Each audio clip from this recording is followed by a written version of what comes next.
turns out, this is what helps me to be with my patients. At first, I felt surprised that everyone at ACAP wanted to know me. I grew up feeling that others were not curious about me. Slowly, I began to reveal more about myself in classes and in analysis. I was always curious about others. Now I was becoming curious about myself. Towards the end of my training, I was talking to one of my classmates about a paper I was writing about my relationship with my husband for a class about couples. She said that she wouldn't want anyone to know that much about her relationship with her husband.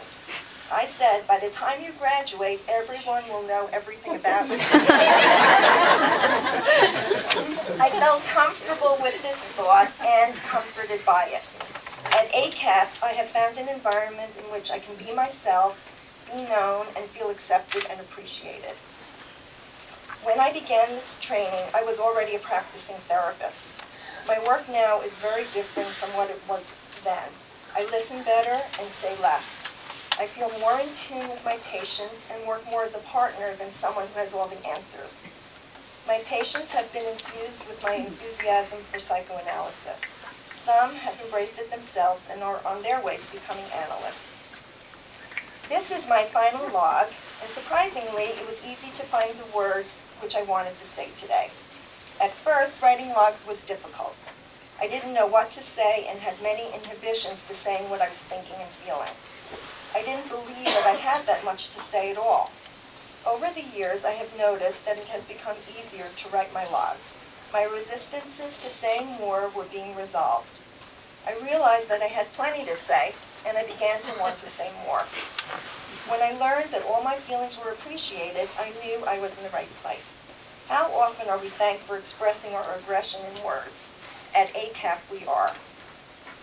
The first part of the training is taking classes and being exposed to many different personalities. I started to experience more feelings and sometimes thought that I couldn't tolerate it. I often told my analyst I didn't think that I could continue, and she told me all I needed to do was talk. It became clear that everything felt better when I talked. I asked one of my friends if I really needed to know all of what I was learning about myself, and she said yes if I wanted to become an analyst, and I did want to become an analyst. The next hurdle was the externship, where we work with severely regressed patients. In this part of the training, I learned to focus on my feelings as a way of knowing what my patients were experiencing. I had to distinguish between my own subjective feelings and the feelings anyone would have with these patients. Sitting with 3 chronically mentally ill patients for 50 hours helped me to tolerate many feelings while I learned to study my impulses to speak. This work became the foundation for analyzing myself and my patients.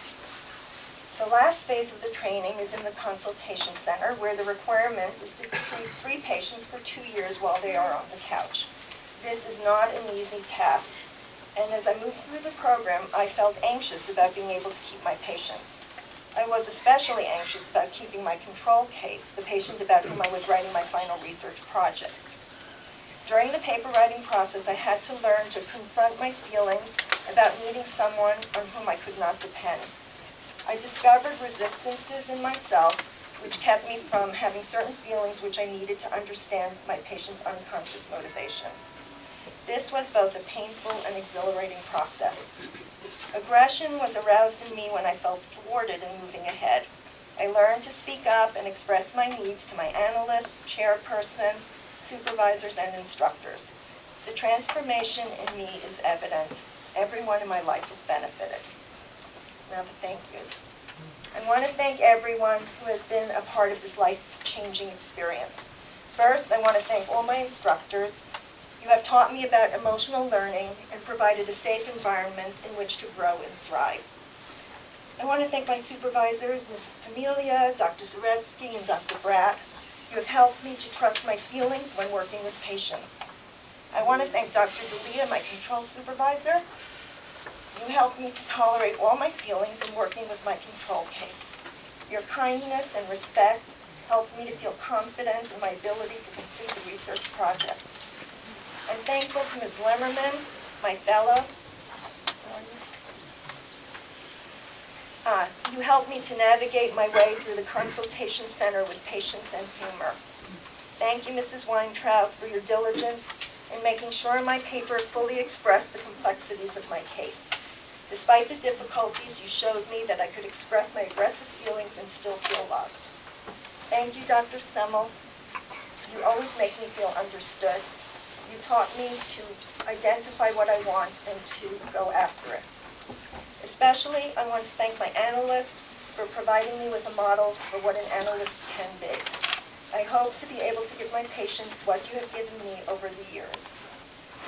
Words are inadequate to describe the feelings I have about all the students at ACAP who have traveled this road with me. It is your love and support which have added meaning to this process. I am indebted to Mrs. Vaccaro, who shared every aspect of this training with me. We laughed and cried together while working to become analysts. Lastly, thank you to my family. I hope you will find things in your lives which make you feel as passionately as I feel about modern psychoanalysis and ACAP. Freud meant psychoanalysis to be personal and invested with emotional significance. In German, Freud referred to the soul, while the English translation is the mind. The work we do at ACAP is deeply personal and truly the treatment of the soul.